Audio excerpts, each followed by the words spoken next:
So my plan for today is to get through chapter 2 and chapter 3. Okay. Um, I want to look at chapter 4 next class period. In chapter 4, we're going to be using Excel. Okay. How many of you have never used Excel before? Okay, awesome. How many of you that have used Excel, how many of you have not used it to make charts or graphs? Okay, so that's primarily what we're going to be using it for next week. And then during week 5, when I'm out of town, you'll have an Excel assignment. But we're going to be working on a lot of it in class, and then you'll just basically be finishing it up. Okay, um, so just be aware of that. If you have a computer, please bring it next week with you. If you don't have a computer, let me know, and I'll see about bringing some cute computers in with me to class, because I want to make sure that you're able to follow along with that. It's really important with the Excel. Okay. So today in chapter 2, we're going to be talking a lot about the difference between what does it mean to be a manager versus what does it mean to be a leader, okay? And how that has kind of evolved and changed over time. How many, or does anybody in the class have a thought or a comment about how leadership or management has changed over time? Or maybe an example of how leadership or management has changed over time. One.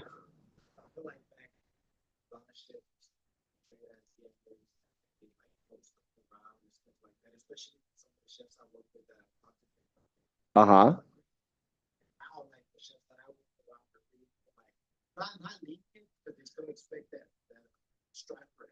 Right.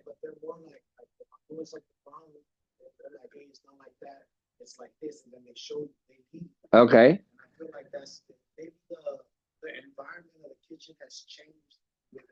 Yeah, absolutely. That's a great example. If you think about Hell's Kitchen and how Gordon Ramsay reacts in that, it's oftentimes like he's throwing the food out. If it's horrible, he's yelling. But now, like Juan was saying, that sometimes it's a little bit more supportive, right? How we approach people, we've learned that people respond in a specific way, in different ways, to different types of reactions from the leaders or the managers. Okay.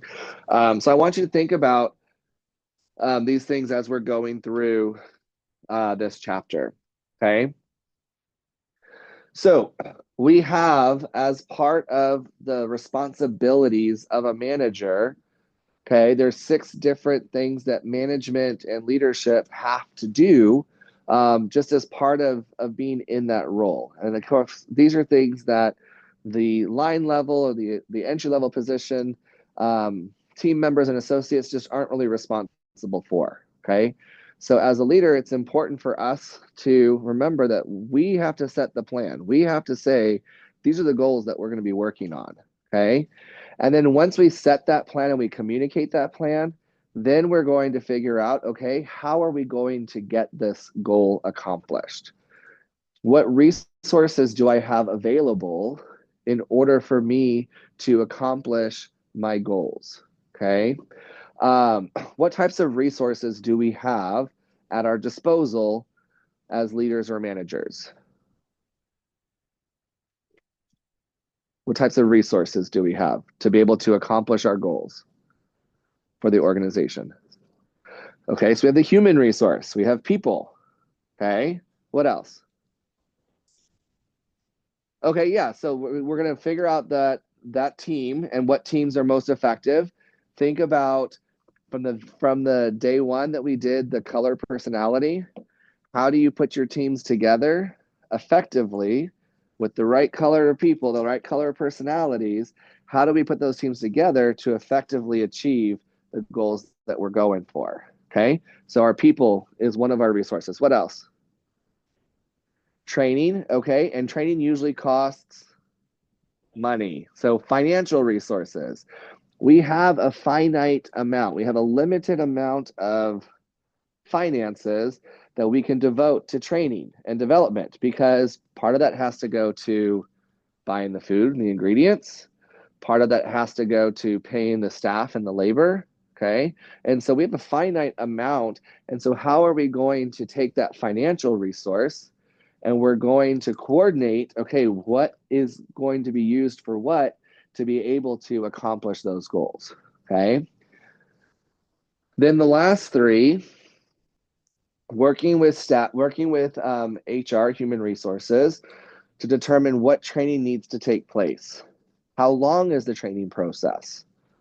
Okay, are we going to roll out an entire new menu? It's going to take us time to train our staff in the kitchen on on the recipes. Is it going to, this new menu rollout, is it going to require us to train our front of the house staff on how to sell and serve that food? Okay. Is there going to be any kind of requirement that maybe we need to bring somebody from the outside in to help us with training? So that's something we have to talk about with the HR department, and what does that look like as far as developing those types of programs? And all of that is aligned with the plans and the goals that we have in place. Okay. Then, hold on one second. Trying to remember your name. Hold on. Jason. Yes. Okay.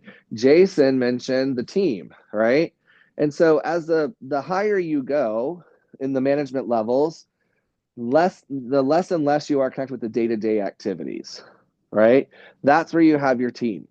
That's where you have your supervisors. That's where you have your managers of each department, to really kind of take that information that you are going to communicate and give that to their team. So it's really important that you have the right people in the right place to make sure all the information is communicated effectively. Okay.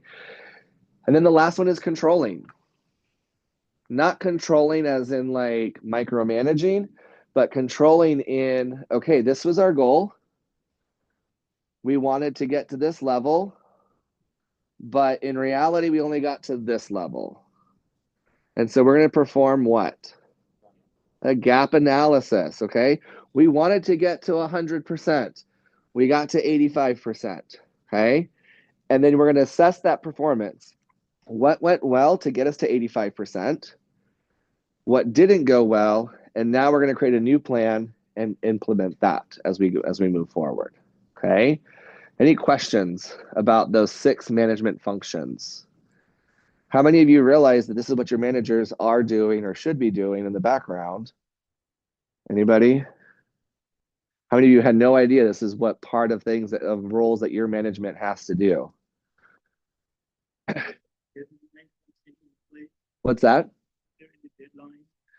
So deadline. Okay, yeah. So that's where the planning comes into so when you are setting those goals, the goals should have a timeline associated with those goals. So by X date, we want to have this accomplished. Okay. Or let's use the example that I just gave about a new menu rollout. Okay. So by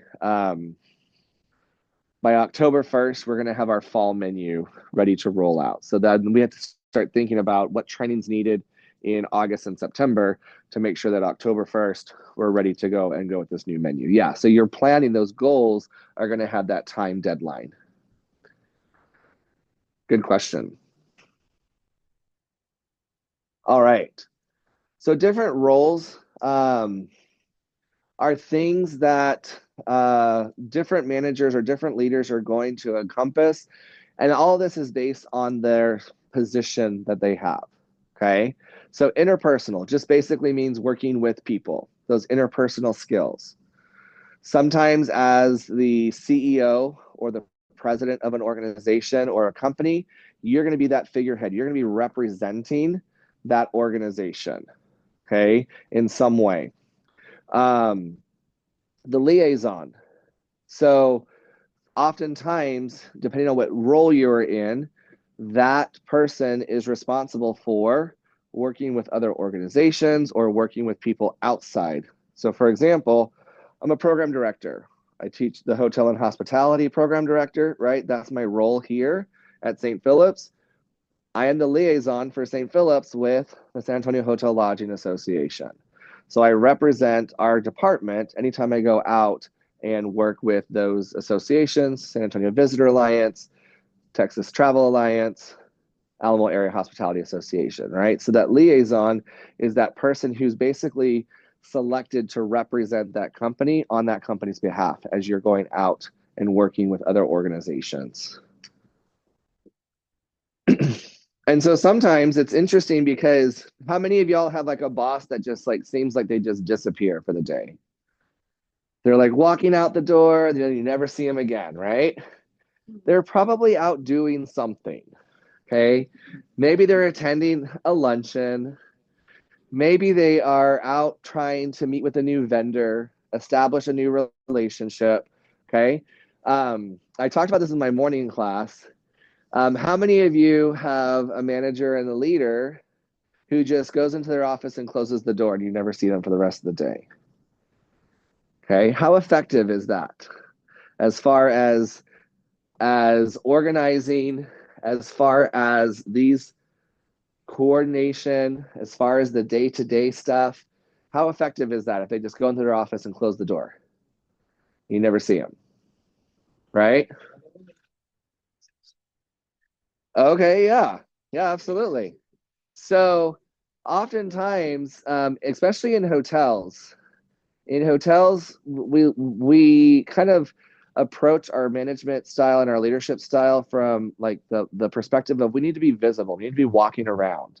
Okay. Yeah, there's going to be times we're going to be sitting in our office and we're going to be getting some stuff done, maybe analyzing reports, things like that. But for the most part, we should be walking around, because if we're not walking around, then how do we know what's going on in our hotel? Okay. Whether that's the GM or that's the front office manager, okay, you need to be up and paying attention to what's going on at the front desk, or be up paying attention to what's going on with the housekeeping. Okay. Most hotels, um, most hotels will have what we call a morning stand up. Anybody not know what morning stand up is? Okay, it's basically every morning there's a meeting with all the leadership team. This is what's going on today. This is what's going on this weekend. This is what's going on in the next couple of weeks.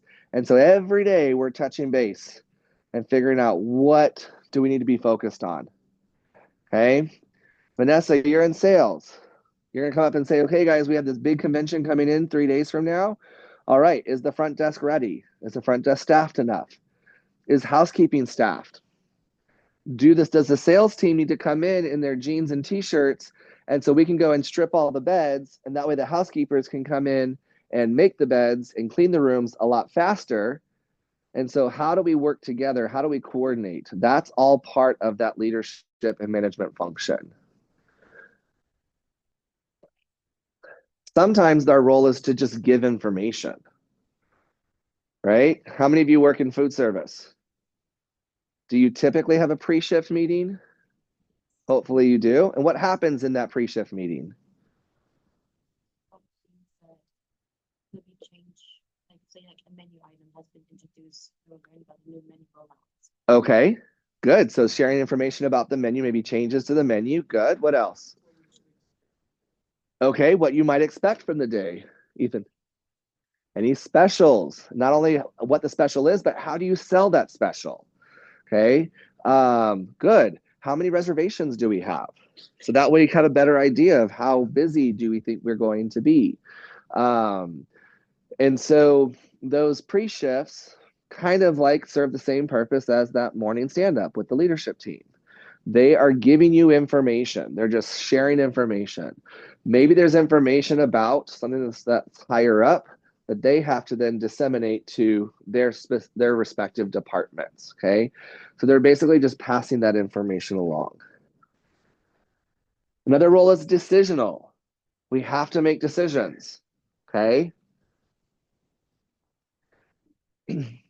We'll talk about different leadership styles here in just a moment. But who do we include in our decisions? Or who should we include in our decisions?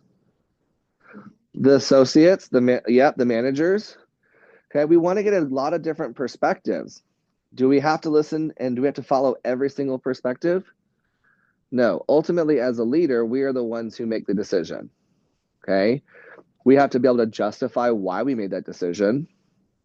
If we can't justify why we made a decision, it's often harder to convince people to follow you if you can't give them a reason why we're doing this. If you're doing the reason is because I said so, okay, you're not going to get a lot of people following you. We have to try to get that buy-in from individuals, and really part of that doesn't mean that they explain every single little decision that we have to make, right? Because otherwise that'd be exhausting and we would never get anything done. But if we build that type of, that's what I'm looking for, that type of relationship and rapport with our teams, they'll trust us that when we say this is what we're going to do and this is why we're going to do it, okay, or this is what I need you to do. And as long as they know how that fits within the overall goals that we've established in the planning phase, then it allows them to get on board, okay? Sometimes we have to put out fires. Not literal, I mean, sometimes maybe it might be a literal fire. Hopefully it's not a literal fire, okay? But what does that mean by put out fires? Nathan, what does that mean? Yeah, deal with the problem. How many of you have ever had a guest service issue? Okay, Jason's hand went up way too quick. All right, Robert, either one of you both raise your hand. Tell me about the time that you had a guest service issue. So we had stuff on the wall. One ended up, like a football helmet ended up falling, almost hitting a guest. Okay. That blew up pretty quickly. The manager had to go out and calm that down. Okay. And there was there a reason why the item fell, or it just? We're in like the ship, we're shifting to a new company. Okay. Guessing when they were taking down stuff, they kind of knocked it loose. Okay. Yeah. So the guest was less than thrilled that they almost got hit by a football helmet. Okay. It was a football helmet? Okay, cool. I mean, I guess if you got hit by a hockey helmet, that really wouldn't be that bad because those are kind of light, or bicycle helmet. But yeah, okay, so I could see. So the manager had to address that. Okay. What are some other service recovery efforts that we have to address? Robert?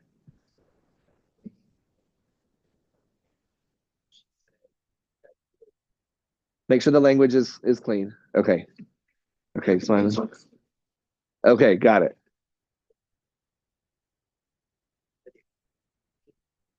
And she put her kid's hand under there, said that her kid's hand got hurt. And our water was pitch hot. I had to address it. I'm very sorry, ma'am. I didn't even know really what to say. And she was like, well, the water was steaming, so I put my kid's hand under there and it burned him. And I was like, oh, Yeah. Yeah, so that might be a little bit of a combination. So I teach in one of my other classes about different types of guest complaints. One of them is mechanical. Okay, so there's something wrong, like our air conditioning is not working, or the plumbing is not working. That's mechanical. Attitudinal means that there's an issue with the attitude of the staff. They thought that the staff was rude to that person, and so they're complaining about that. The other one is what we call unusual complaints. And I think that one would be an unusual complaint. Right. And so how do we address that? Of course, we want to listen. I'm so sorry that happened. And I'm going to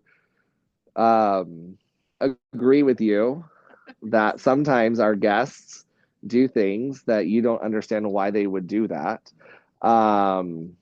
But you also have to think about, especially with how I want to say this, the litigious nature of how quickly people are to sue and cause, like that's the reason why there's a lid, your lid on your McDonald's coffee says caution, it's hot, because somebody spilled coffee. Now, in the case of McDonald's, their coffee machine was brewing too hot, as at a very high temperature, right?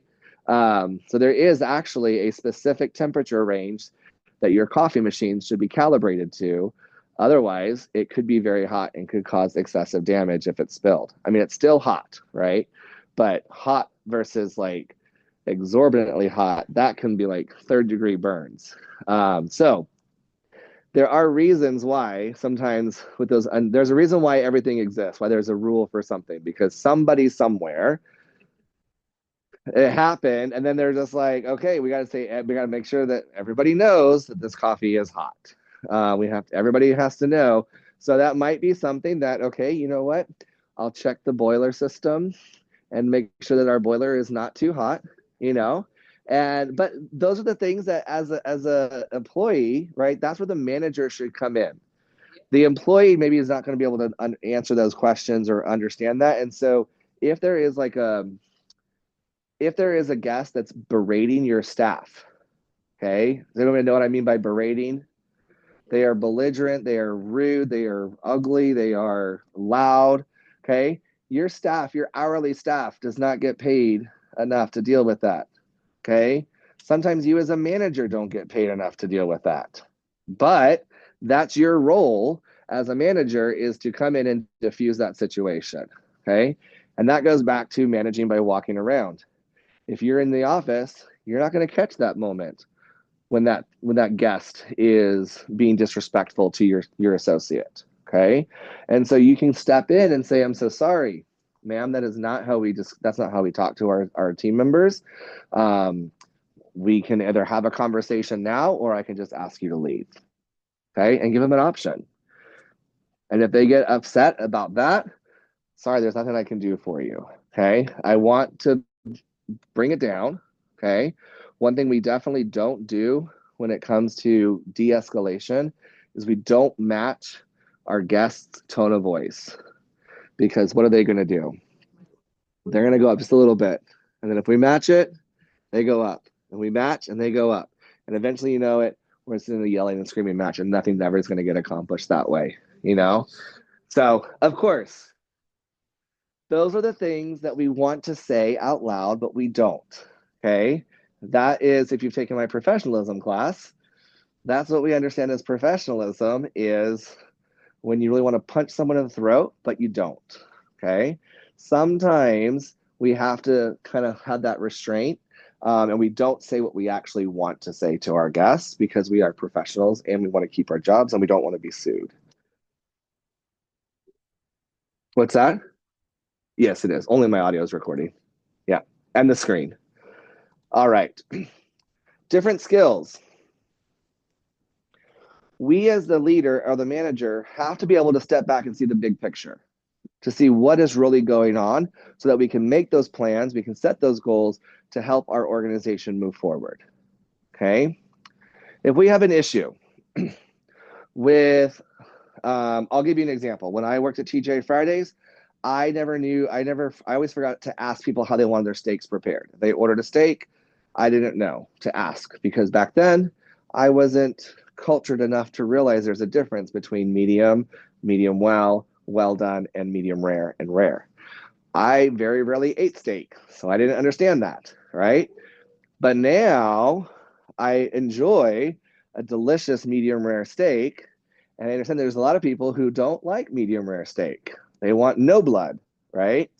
And so sometimes as a server, I'd walk over to the computer and I put in the steak, and then the little pop-up, what's the temperature? And I'm like, ooh, they look like a medium. I'll just put that there, right? I'll look over. I didn't want to admit that I made a mistake. I want to go back over there because then I felt like that was going to hurt my tip because I wasn't paying attention to the details, right?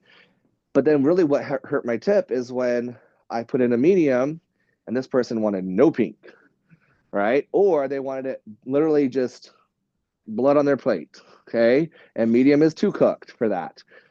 And so if I'm having that issue and there are steaks coming back, right? As a server, I am only focused on the fact that I have to get these steaks to my guest, right? David is also over here in this section, right? And he's focused on his guest, and then the kitchen makes a mistake. And so he has to get that focused, right? the manager has to step back and look and see, okay, what all mistakes happened tonight? Okay, because that cook is focused on what they're doing. That grill cook, I'm on the grill. All I'm doing is grilling. Saute, all I'm doing is sauteing.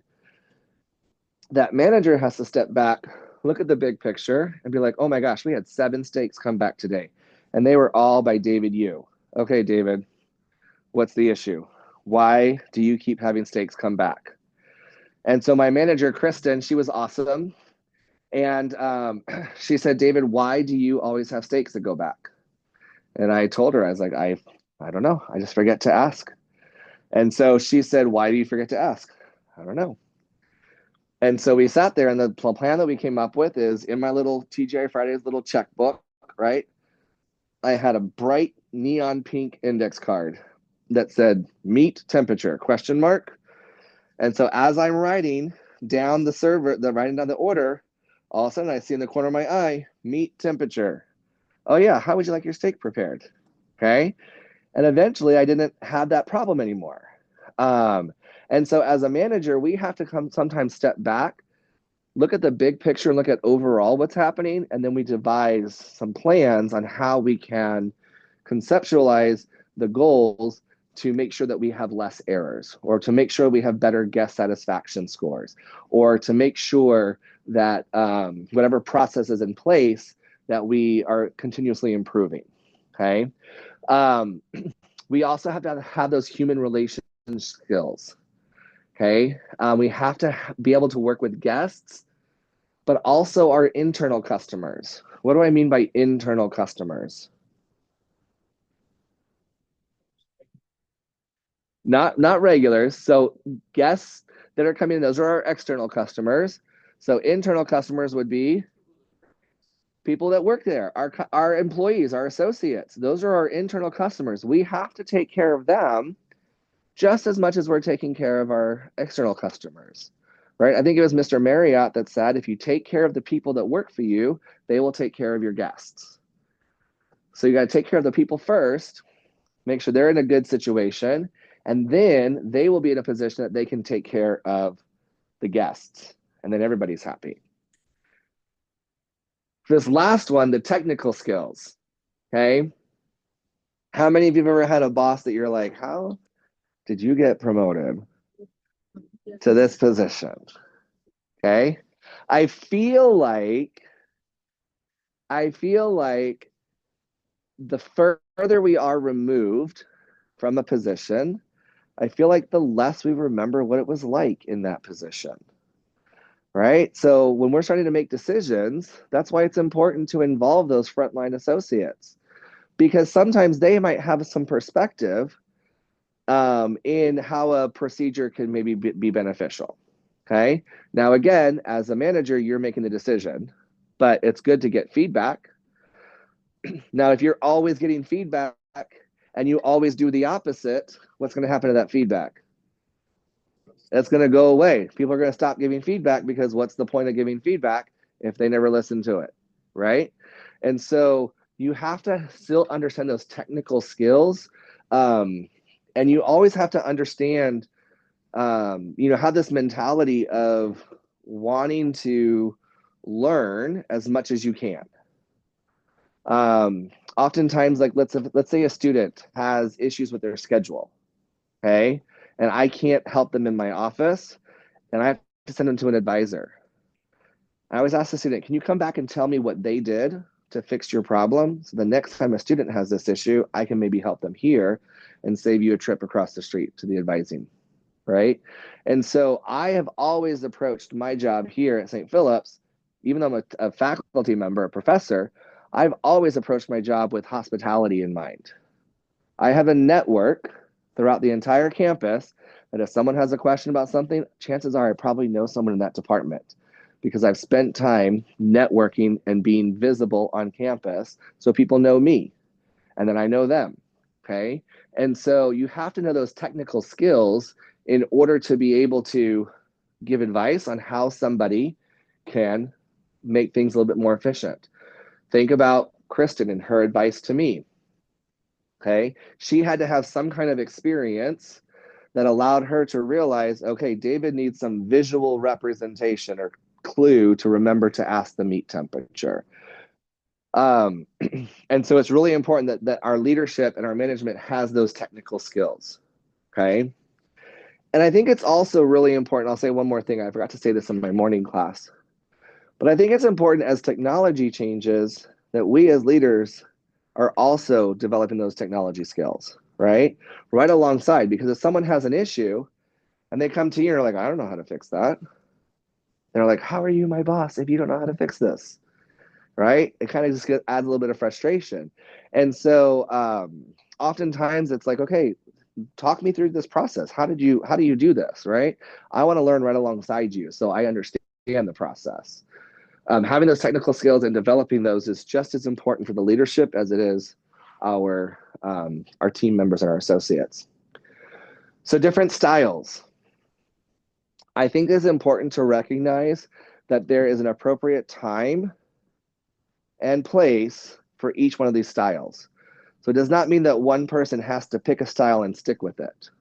There are times that you have to have an autocratic style, meaning we're gonna do this and we're moving forward. Okay, we made a decision, and this is how we're going to move forward. We're done with the debate, we're done with the input. Now we're making a decision and we're moving forward. Okay, and if you don't want to move forward with us, go find a different job. There's the door. Okay, that's autocratic. People don't really respond very well to autocratic styles. Okay, bureaucratic, by the book.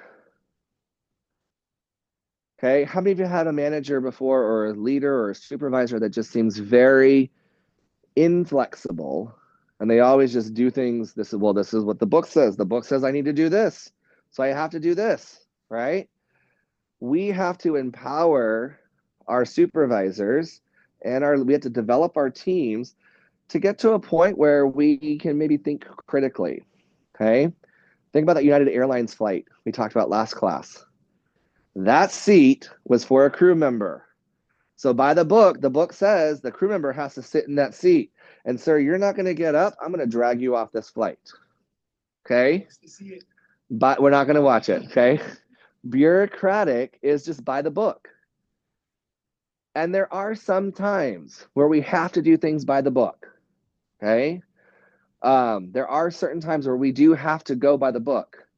But then we also have to have that flexibility to understand, okay, yes, this is what the book says, but in this situation, can I make an announcement? Folks, our flight is oversold by one seat.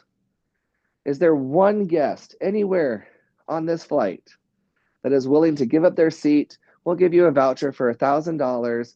We'll comp your flight this time and put you on a flight in 2 more hours. Right? Why does it have to be that seat right here? It could be any seat on the plane. Okay? And so by doing that and understanding what that flexibility is, it allows us to provide that exceptional service, but then also train our team and train the associates that we're working with to be able to make decisions so we don't have to be there all the time. If we can trust our team to make the decision and the right decision, then we don't have to be there to come in and step in. Okay? We still want to know that happened. If something happened, we still want them to come to us and say, hey, this is what happened. This is how I handled it. Right? We don't want them to just be like, find out 3 weeks from now, okay, a football helmet fell off and almost hit a guest. And be like, wait, what? I'm just now finding out about this. Okay. Oh, yeah, no, we took care of it. It's all good. What did you do? How did you take care of it? Right? I don't want to know 3 weeks later. I want to know right then and there. Okay. Democratic is looking at how do we participate? How do we get people to participate in that process?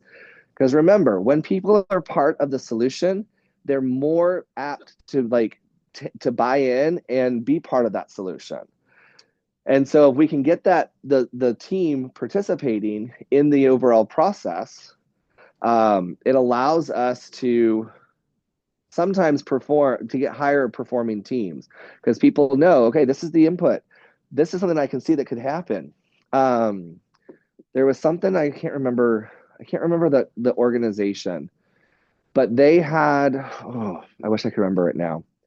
But I remember someone telling me about they had like a employee suggestion or employee tip line where the employee could say, hey, you know what, here's this process.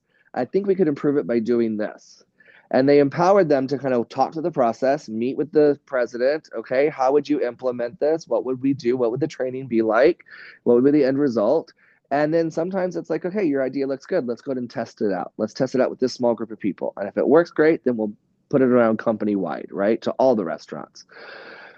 Um, and so allowing people to be part of that process allows the team to feel like they have more ownership, which then allows them to be a little bit more productive and take care of our guests. There was a podcast that I was listening to recently, and they were talking about, is a leadership podcast, and they were talking about a pizza shop owner. And he wanted to have multiple stores in the same city. And he wanted the pepperoni to be right here. And he wanted the sausage to be right here, and the bell peppers right here, and the black olives needed to be right here. So that no matter where they go, if an employee walks into another store, they can pick up and start going, right? And the podcaster was like, yeah, but what about in this neighborhood if sausage is more popular than pepperoni? And what about in this neighborhood, vegetarians are more popular than meat? Does it matter where the pepperoni is on your prep line? Does it really matter? Oh no, it has to be this way. It has to be this way. And the podcaster was like, okay, but how much energy are you expanding trying to focus on the fact that pepperoni has to be right here? If you can let your management team know, hey, set it up based on your neighborhood. If you're getting calls for vegetarian pizzas and your vegetables are all the way over here because the owner says the pepperoni has to be right here, then your team is working extra hard to come all the way over here to get vegetables, when in reality, you can set it up to help them be more effective. And when I heard that, I thought, wow, that's really interesting.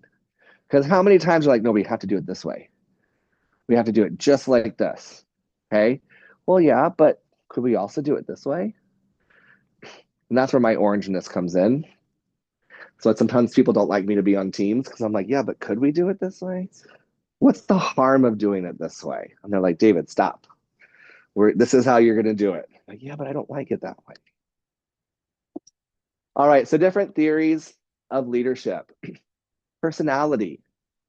How many of you can think about a leader or a manager that you had just maybe didn't have like the greatest personality? Okay. Okay. Were they effective as a leader? Were they able to do their job? Were they competent in somewhat? Okay. But sometimes we do need to have that personality in order to get people to follow you, in order to inspire people, in order to motivate people. Sometimes we have to have that personality. And if we don't, it's a little bit harder. Okay. Not that it's impossible, but it's just a little bit harder. When we think about situational leadership theories, when we think about, we'll talk about transactional versus transformational in the next slide. When we talk about situational, we look at one end of the spectrum, which is dependent, meaning our staff is completely dependent on us. The other end of the spectrum is independent, meaning our staff can go and make decisions on their own. Okay. If I am constantly directing, okay, now push this button. Okay, now push this button. Okay, now do this. This is how you order something in the computer system. Okay, I'm right over your shoulder. Okay, now do this. Okay, now do this. We are developing our staff to be dependent on us. That's exhausting as a leader. I don't have time to tell you what to do, right? Training happens. And then after training happens, then we go into coaching.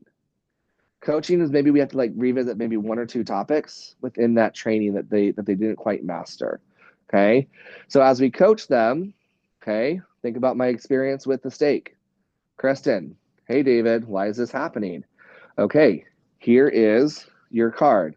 We're going to tape it in here, and this is what you're going to do. Okay. And then next couple of shifts, hey David, you have had 0 steaks. Come back. High five. Awesome job. Thank you. That's being supportive. Okay. And then, hey David, Nabil is having the same problem that you had a couple weeks ago.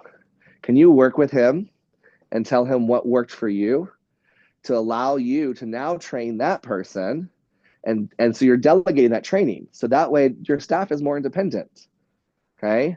I remember one time when I was the cook up in Maine, 2008, I was the head cook, and I had an assistant cook. She was a culinary arts major. She was doing her internship, not at St. Philip's, out of Austin.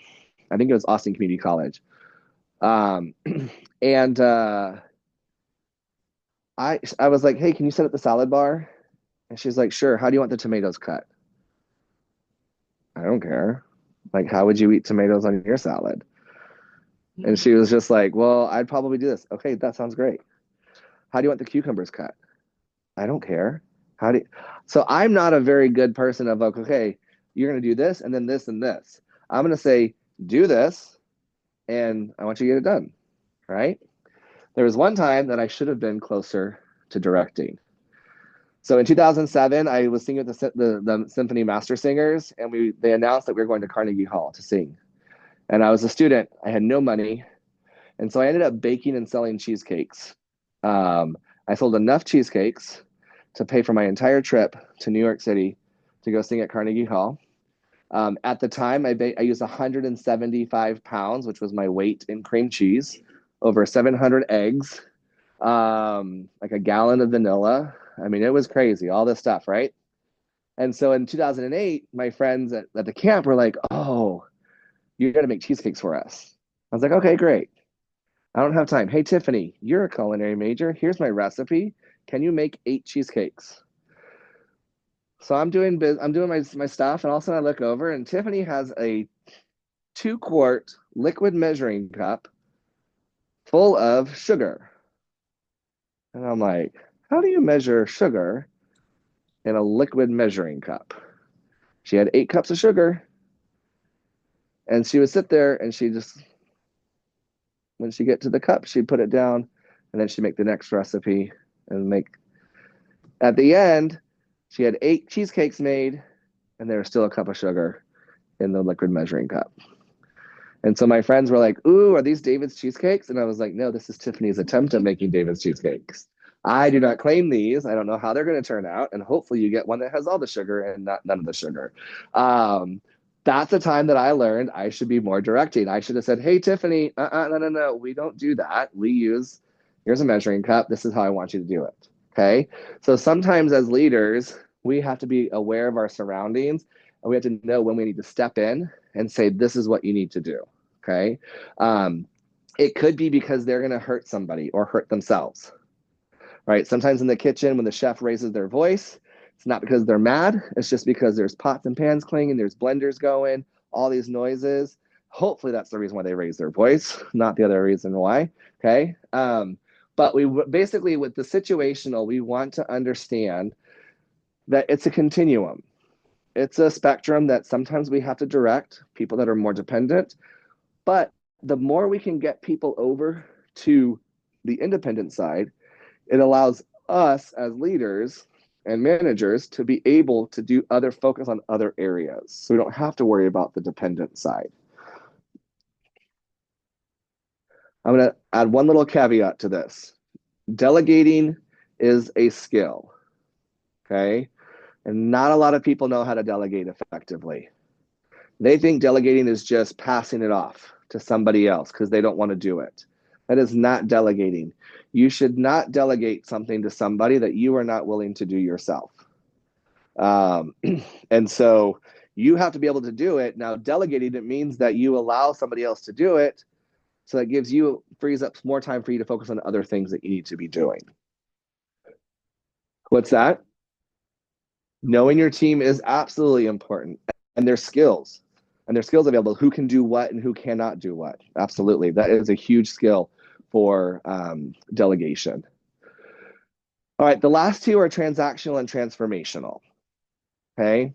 Transaction, you did a great job. Here's a reward. You did a bad job. Here's your punishment. Okay. That's transactional. You're rewarding or you're punishing based on the performance. Okay. It can be effective. There are different ways that you can make that effective.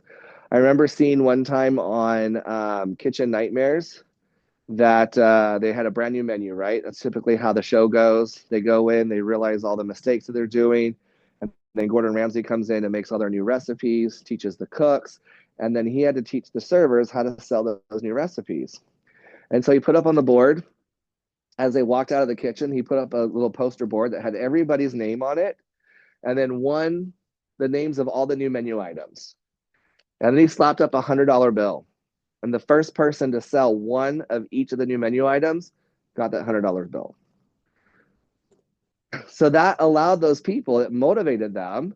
That's transactional. Here's what I need you to do, and here's your reward. Okay. That allowed them to, okay, maybe I'm not going to really sell this meatloaf, but how can I figure out a way to sell this meatloaf to somebody? Okay. And so how do we maybe in our pre-shift, how do we say, okay, David, I'm not going back to David. I'm going to go to Aldo is really good with upselling. He's always got people adding shrimp to their fettuccine Alfredo. Aldo, can you tell us how you do that? Demonstrate how you do that, because David here is like super awkward when it comes to upselling, and nobody ever does it. So how do you do that? And so that allows you to become part of that process and teaching your other employees. Okay. And we're transforming our team. We're inspiring them to do something better. We're inspiring them to be part of the solution. We're inspiring them to maybe make decisions on their own. Maybe be able to fix problems before, and then the manager comes back and says, okay, what happened? Oh yeah, this is what happened. I fixed it this way. Did I tell you about my story about the burger at Whiskey Cake? My burger was severely undercooked, like bloody. Now I like my steak medium rare, but my burgers, I like a little bit of char on my burgers, right? The ground beef, I'm a little bit more wary of that. And so I cut my burger in half. It was very bloody. The server came over and they're like, how's everything? I said, well, my burger's a little too undercooked. She said, I'm so sorry. Let me take care of that. I'll be right back. So she took it away, right? And next thing I know, here comes the manager. Oh, I hear that your burger was undercooked. I'm so sorry. Can we get you anything to replace it, or anything for you to eat while they're remaking your food? Nope, I'm good. Are you sure? We can get you a cup of soup, a side salad. I'm like, no, I'm good. And in my mind, I'm thinking, I want to, as an industry professional, I want to bring this to your attention so that the next person who's not as understanding as me, I know they're going to fix it. I understand you're already going to have to remake that burger. I'm assuming you're going to comp my burger, because you have to, remake it. There's an issue. So you're already losing money on the ingredients. It's okay. No big deal. And he's like, are you sure I can't get you a cup of soup? And I was like, sir, if it will make you feel better, I will eat your soup. I was like, but it's not necessary. Trust me. And he was like, no, that's okay. So he brings out the tomato basil soup. It was okay. I'm glad I didn't pay for it. But then at the end of the meal, I wrote a little message on the receipt. The server also, she came over and she's like, did y'all save room for dessert? And I said, no, I'm so full. And she said, that's okay. How about I cut it in half and I box up the other half for you to go? I was like, what? All my years of waiting tables, I never thought of that. That's an amazing way to sell desserts, right? Because, oh, well, I'm not going to eat the whole thing, because if I bring the whole thing, I'm going to be forced to eat the whole thing, right? Or I'm going to ask them, can you box this up? So she's like, well, why don't I just serve it to you? I'll just give you half the portion and I'll box the other half to go so you can eat it later. Yes, ma'am, we will have the whiskey cake. Absolutely. You totally just sold me on that dessert, right? And so I wrote a note on the back, and I just basically said I'm a professor at St. Philip's College. I really appreciate your guest recovery efforts. The meal was fantastic. Thank you so much. And so as I came back in, I had to go back in to get something. I saw her showing her manager the receipt, and they high-fived each other. And that that shift could have gone a completely different direction for that server if she had the wrong guest, right?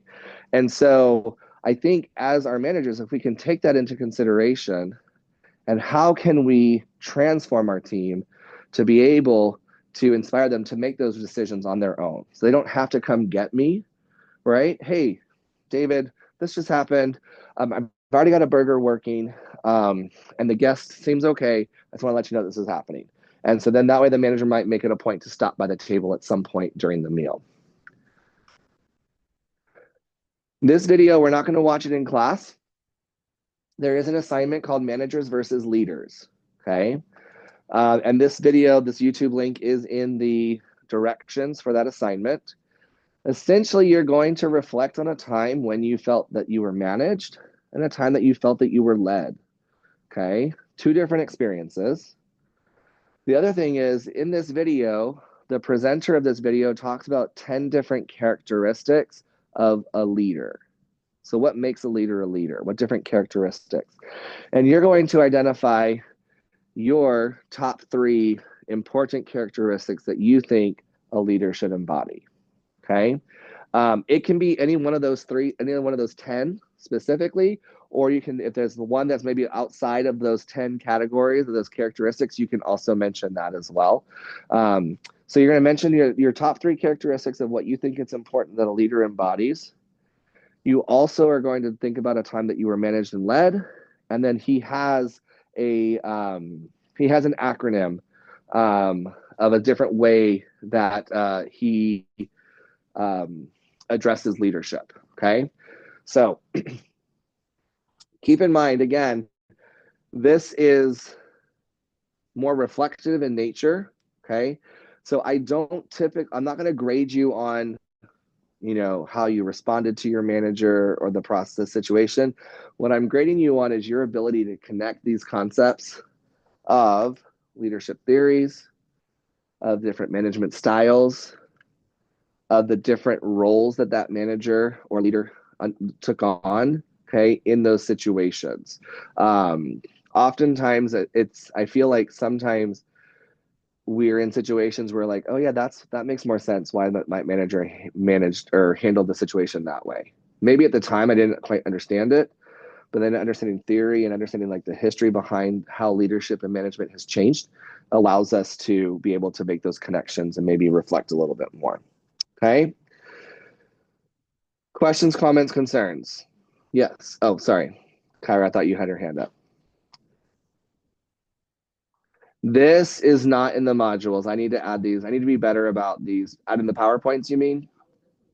No, I will do a better job.